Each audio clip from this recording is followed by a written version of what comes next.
Hello बच्चों, geography practical first year में आप सभी का स्वागत। आज हम यूनिट्स ऑफ मेजरमेंट के बारे में पढ़ेंगे। यूनिट्स ऑफ मेजरमेंट जो है इकाई, मापन की इकाइयाँ।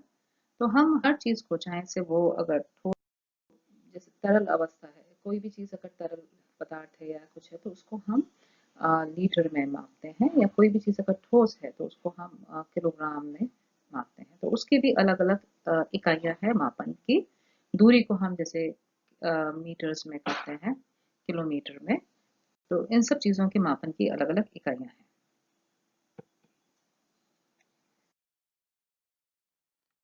इस स्लाइड में बच्चों आप देखेंगे कि यहाँ पे अलग अलग जो वस्तुएं हैं उनको जो मापने के जो इकाई है वो सब अलग अलग प्रदर्शित की हुई है।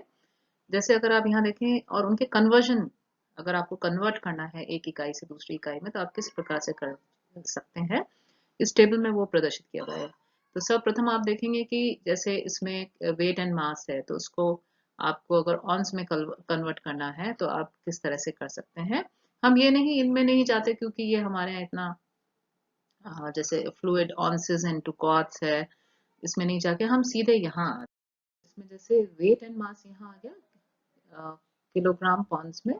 तो यहाँ हमने देखा, तो ये अब देखिए आप, अगर हमको कोई भी भार या मास को हमें इकाई देखनी होती तो उसमें वो किलोग्राम है। और यही अगर हम दूरी की इकाइयों को देखें, ये 6, 7, 8, 9 नंबर पे दूरी की इकाइयां प्रदर्शित की हुई हैं। तो ये यार्ड्स में है, इंचेस में है, मील में है, फीट में है ना। फिर मील और किलोमीटर में है। और अगर हम समय की इकाइयां देखें, जो कि 10, 11, 12 में प्रदर्शित की हुई हैं, तो समय को मापन की इकाई, जो मापने की इकाई है, वो दिन होते हैं, मिनट्स होते हैं, सेकंड्स होते हैं, वर्ष होता है आपका। ठीक है। अब आते हैं तापमान को मापने की इकाई। तो तापमान को मापने की इकाई डिग्री सेल्सियस होती है, डिग्री सेंटीग्रेड होती है, डिग्री फ़ारेनहाइट होती है। यहाँ आप देखेंगे F फ़ारेनहाइट के लिए है, C सेल्सियस के लिए है। और यहीं अगर वॉल्यूम को आपको वॉल्यूम का मापन करना है तो उसकी इकाई क्या होगी, वो यहाँ पे अलग अलग दे रखी हैं, चाहे से गैलन हो, बैरल हो, बुशल हो। तो ये सब अब एरिया के संदर्भ में अगर हम करते हैं तो अलग अलग क्षेत्रों में अलग अलग जो नाम से इसको इकाइयों को नाम दे रखा है। एकड़ होगा, फीट होगा, कई जगह कैनाल होता है ना। तो इस तरह से जो क्षेत्र विशेष है उसमें दूरी मापन या क्षेत्र विशेष का मापन है, उसकी जो इकाई है उसको अलग अलग नामों से बुलाते हैं। ठीक इसी प्रकार से जो स्पीड है, जो गति है, उसको मापने की भी इकाई है। जैसे knots per mile per hour होती है या मीटर्स पर सेकेंड पर आवर होती है। तो ये दूरी को 21 और 22 नंबर पे अगर हम देखें, दूरी को मापन की इकाई भी अलग अलग होती है। ठीक इसी प्रकार से अगर हम फोर्स, बल को मापने की इकाई देखें तो डाइंसन न्यूटन होती है। और एनर्जी, पावर, मैग्नेटिज्म, तो इन सब की भी इकाइयां अलग अलग होती हैं। इस स्लाइड को बताने का मेरा ये अभिप्राय था, ये बताना इसलिए जरूरी था ताकि आपको ये समझ में आ सके कि हर वस्तु, हम किसी भी चीज को अगर मापना चाहें तो हर वस्तु को मापने की एक इकाई नहीं होती, सब वस्तुओं को मापने की अलग अलग इकाइयां होती हैं। तो अलग अलग वर्ग में अलग अलग इकाइयां होती हैं, उनके नाम अलग अलग देशों में अलग अलग होते हैं। तो ये हमको क्लियर होना चाहिए। मैंने आपको जैसे कल भी बताया था, लेक्चर में भी बताया था, वीडियो अपने गूगल मीट में बताया था कि हमारे यहाँ ही हमको भिन्नता मिलती है कि अगर हम बाजार में केले लेने जाते हैं तो कई जगह तो किलो के हिसाब से केले मिलते हैं, किलोग्राम के हिसाब से कि 1 किलोग्राम चाहिए आपको या कितना। और कई जगह वो आपको डजन के हिसाब से मिलते हैं कि आपको 6 केले चाहिए या 12 केले चाहिए। तो क्षेत्र विशेष में भी अंतर पाया जाता है, विश्व के विभिन्न देशों में भी अंतर पाया जाता है इकाइयों के नामों में। कहीं पे भी एक ही इकाई प्रचलित नहीं है सॉलिड, लिक्विड और गैसियस को मेजर करने में, चाहे से वो टेम्परेचर हो, तापमान हो, चाहे से वो समय हो, चाहे से वो आपका वॉल्यूम हो, स्पीड हो, प्रेशर हो, कुछ भी, मतलब सबके ही मापन की इकाइयां अलग अलग हैं। अब हम यहाँ देखेंगे इस स्लाइड में कि किस तरह से मैट्रिक मेजर्स हैं, इंपीरियल मेजर्स हैं और टेम्परेचर के मेजर्स हैं। ये स्लाइड सिर्फ आपको एक आइडिया देने के लिए गई है कि आपको एक आइडिया हो जाए कि भाई 10 मिलीमीटर कितने सेंटीमीटर के बराबर होते हैं, 10 सेंटीमीटर कितने मीटर के बराबर होते हैं और 1000 जो मीटर है वो कितने किलोमीटर के बराबर होते हैं। अब आप यहाँ कहेंगे, यहाँ एक ध्यान में रखने की बात है क्योंकि ये मैंने स्लाइड जो है वह नेट से ऑनलाइन उठाई है, तो इसलिए यहाँ मीटर की स्पेलिंग जो मैंने आपको गूगल मीट में भी बताया था, क्लास में भी बताया था, ऑनलाइन क्लास में, कि मीटर की स्पेलिंग अक्सर आपको गलत मिलेगी और यहाँ पे उसका ये एक प्रूफ है। बेसिकली स्पेलिंग क्या होती है, METRE, और यहाँ पे क्या है, METER, तो ये गलत है। इंस्ट्रूमेंट्स के लिए जो स्पेलिंग है वो METRE होती है, अदरवाइज डिस्टेंस के लिए, बाकी other major units of measurement के लिए METRE होती है स्पेलिंग। अब यहाँ पे आप देखेंगे, यहाँ पे दोनों टेबल्स आ गई हैं, एक तो मैट्रिक टेबल का एग्जाम्पल्स दिए हैं और यहाँ पे एक इंपीरियल या US स्टैंडर्ड टेबल का एग्जाम्पल दिए हैं, और दोनों में ही आप देखेंगे कि सेंटीमीटर, मीटर और किलोमीटर है और स्क्वायर सेंटीमीटर है, स्क्वायर मीटर है। एरिया अलग अलग जो चीजें हैं उनको किस तरह से मापा जाता है उसकी अलग अलग इकाइयां यहाँ प्रदर्शित की गई है। दूरी को मापने की सेंटीमीटर, मीटर कर रखी है, किलोमीटर कर रखी है। क्षेत्र विशेष को मापने की square centimetre, square metre, square kilometre कर रखी है। कैपेसिटी को ना मापने की, क्षमता को मापने की मिलीलीटर और लीटर कर रखी है। वॉल्यूम को नापने की इन्होंने क्यूबिक सेंटीमीटर और क्यूबिक मीटर कर रखी है। और इसी प्रकार से मास को मापने की ग्राम, किलोग्राम कर रखी है, टन्स कर रखी है। और फिर समय को मापने की सेकंड, मिनट्स और आवर कर रखी है, और टेम्परेचर को मापने की डिग्री सेल्सियस कर रखी।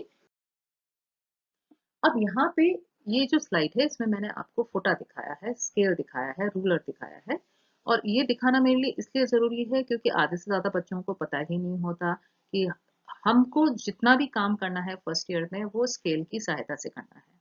तो स्केल हमारा एक बहुत ही इंपॉर्टेंट टूल है फर्स्ट ईयर में, थ्रू आउट हमारी जितनी भी शीट्स बनेंगी उसमें। और इसमें हमें ये पता होना चाहिए कि स्केल के दो एजेस होते हैं, दो किनारे होते हैं। एक किनारा, ये आप इस वाले जो पिक्चर है इसमें मान लें ये एक लोअर एज है और ये एक अपर एज है, ठीक है। तो जो ऊपर की ओर होता है उसमें जो दूरी प्रदर्शित, अब ऊपर कुछ भी हो सकता है, आप इसको उल्टा कर लें तो वो इंच वाला ऊपर हो जाएगा और मिलीमीटर वाला नीचे हो जाएगा, तो ये सही नहीं होगा कहना। तो इस पिक्चर के अनुसार जो ऊपर वाला एज दिखाया गया है उसमें जो दूरी प्रदर्शित की गई है, तो इसमें ये 0 से जो 1 है वो तो सेंटीमीटर की दूरी है, ये 0 से ये 1, पर इसके जो उपभाग हैं उसमें जो ये छोटा भाग है ये मिलीमीटर को प्रदर्शित कर रहा है। तो अगर हम इसको गिनना चाहें तो 10 मिलीमीटर जो है वो 1 सेंटीमीटर, यहां से यहां तक 1 सेंटीमीटर को प्रदर्शित करते हैं। ठीक अगर आप इसके स्लाइड के नीचे वाली तरफ देखें, नीचे वाले एज में, निचले एज में देखें, लोअर एज पे अगर आप देखें इस स्केल के, तो आप ये देखेंगे कि यहाँ पे जो है ये जो 1 इंच की दूरी को प्रदर्शित कर रहा है। तो इसका कहने का अभिप्राय ये है बेटा कि ये पूरा जो स्केल है ये 12 इंच का है, और 12 इंच क्या बनाते हैं, 1 फुट की 12 inch, 1 foot is equal to 12 inches. तो ये क्लियर हो गया होगा आशा करती हूँ आपको कि एक स्केल है और एक स्केल के दो एजेस होते हैं। एक एज पे उसमें जो दूरी है वह सेंटीमीटर और मिलीमीटर में प्रदर्शित की होती है, दूसरे एज में इसकी दूरी इंचेस में प्रदर्शित की होती है, और 12 इंच जो है वो 1 फुट बनाते हैं। पर मुख्यतः हमने ये देखा है कि जो 1 इंच होता है उसके जो उपभाग होते हैं वो किसी भी फुटे में या स्केल में बराबर नहीं होते, किसी में 12 होंगे, किसी में 8 होंगे। हमको वो स्केल लेना है बाजार में जाके जिसमें 1 इंच के 10 भाग किए हुए हों। वो क्यों, क्योंकि हमें जितने भी भाग आगे करने हैं वो सारे हमें 10 ही करने हैं उपभाग इंच के। तो हमें ये ध्यान में रखना है क्योंकि तब हमारा काम बढ़ जाएगा, तो इसलिए हम पहले ही ध्यान में रखें, बाजार जाएं और हम स्केल लें तो हम इस 1 इंच के, ये यहाँ से यहाँ तक जो इसके बीच में ये छोटे छोटे भाग हैं, ये अगर हम जब भी स्केल लेने जाएं बाजार तो उसमें इसके 10 भाग होने चाहिए, इतने ज्यादा भाग नहीं होने चाहिए। तो प्लीज ये ध्यान में रखें। अब हम आ गए अपने मैट्रिक टेबल पे, जो यूनिवर्सल अपनी टेबल है, और इसमें हमने ये देखा है कि 1 किलोमीटर कितने के बराबर होता है। ये मैंने आपको क्लास में भी समझाया था कि 1 किलोमीटर 10 हेक्टोमीटर, मतलब इससे अगर हम छोटी इकाई देखें तो 10 हुआ। और अगर हम सेंटीमीटर तक देखें, अब हम सेंटीमीटर तक क्यों लेते हैं ये भी मैंने आपको बताया था कि हम कागज, ये अगर हमारा मान लीजिए पूरा जो स्लाइड है ये कागज है, अब हम कागज के ऊपर मिलीमीटर में अगर बनाएंगे तो बहुत छोटा बनेगा। तो सेंटीमीटर इज अप्रोप्रिएट यूनिट जिसको हम, जिसका इस्तेमाल करके हम उसको कागज पर सही तरीके से प्रदर्शित कर सकते हैं दूरी को, है ना। तो इसमें 1 किलोमीटर बराबर 10 हेक्टोमीटर होता है या 1 लाख सेंटीमीटर होता है। ठीक इसी प्रकार से 1 हेक्टोमीटर, इसका शॉर्ट फॉर्म जैसे मैंने ब्लैक बोर्ड पर बताया था वैसे यहाँ बता दिया है कि 1 हेक्टोमीटर बराबर 10 डेकामीटर या 10,000 सेंटीमीटर। ठीक इसी प्रकार से 1 डेकामीटर बराबर 10 मीटर या 1,000 सेंटीमीटर, या सॉरी यहाँ 10,000 था। और या 1 मीटर बराबर 10 डेसीमीटर या 100 सेंटीमीटर। और यहाँ पे 1 डेसीमीटर बराबर 10 सेंटीमीटर। और यहाँ 1 सेंटीमीटर बराबर 10 मिलीमीटर। और लास्ट में है आपका 1 मिलीमीटर। सबके शॉर्ट फॉर्म इनके साथ साथ दे रखे हैं कि 1 सेंटीमीटर को अगर आप जब मापनी बनाओगे तो उसमें आप पूरा पूरा सेंटीमीटर कई जगह नहीं लिख सकते, तो उसमें आप शॉर्ट फॉर्म इसका प्रदर्शित करोगे। ये तो थी आपकी मैट्रिक टेबल, जो मतलब यूनिवर्सल टेबल जिसको हम बोलते हैं। नेक्स्ट वो है ब्रिटिश टेबल। ब्रिटिश टेबल में जो आपकी इकाई चलती है वो है मील, फरलांग, यार्ड, फुट, इंच। और इसको अगर हम हिंदी में देखें तो मील को तो हम माइल को हम मील बोलते हैं, फरलांग को हम फरलांग ही बोलते हैं, यार्ड को हम गज बोलते हैं हिंदी में, ठीक है। और फुट को हम फुटी बोलते हैं और इंच को इंची बोलते हैं, ठीक है। तो अब हम ये अगर हम देखें, अच्छा इंच का जो साइन है वो यहाँ मैंने प्रदर्शित कर रखा है कि इंच को किस चिन्ह से प्रदर्शित किया जाता है। अब हम यहाँ देखें कि 1 मील जो होता है वो 8 फरलांग की दूरी को प्रदर्शित करता है या 63,360 इंच को प्रदर्शित करता है। उसी प्रकार से एक जो फरलांग है वो 220 गज की दूरी को प्रदर्शित करता है या 7,920 इंच को प्रदर्शित करता है। और एक गज है वह 3 फीट को प्रदर्शित करता है या 36 इंच को प्रदर्शित करता है। और एक जो फुट है वह 12 इंच को प्रदर्शित करता है। और अंततः 1 इंच आया। अब ये इकाई आती कहाँ से, कैसे आई, है ना। तो अगर हम यहाँ अगर देखें, अगर यहाँ आप देखें तो अगर मैं यहाँ 63,360 को 8 से विभाजित करूंगी तो मेरा जो उत्तर आता है वो आता है 7920। और ये आ गया हमारा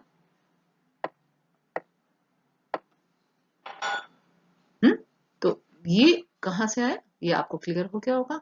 ठीक इसी प्रकार से अगर मैं 7920 को 220 से करूंगी तो मेरा उत्तर आएगा 36। और इसी प्रकार से अगर मैं 36 को 3 से करूंगी तो मेरा आंसर आएगा 12।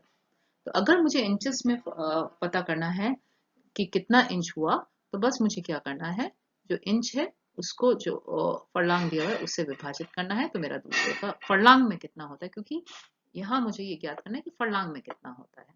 तो फरलांग में अगर मुझे ज्ञात करना है कितना होता है तो जितना इंच दिया हुआ है उससे उसको विभाजित कर दो तो आपका उत्तर आ जाता है कि आपके एक फरलांग में कितना इंच होगा। ठीक इसी प्रकार से अगर आपको ये ज्ञात करना है कि एक गज में कितने आपके इंच होंगे तो आपको इसको इसको आप इससे विभाजित कर दो तो आपके पास उत्तर आ जाता है 36 इंच। ठीक इसी प्रकार से अगर आपको ये देखना है कि 1 फुट में कितने इंच होते हैं तो आप ये 3 फीट को 36 से विभाजित कर दो तो आपका उत्तर आ जाता है 12 इंच। तो ये प्रक्रिया आपको क्लियर करती है कि आपको जब कैलकुलेशन करने होते हैं तो आप आसानी से इस तरह से कैलकुलेट कर सकते हो।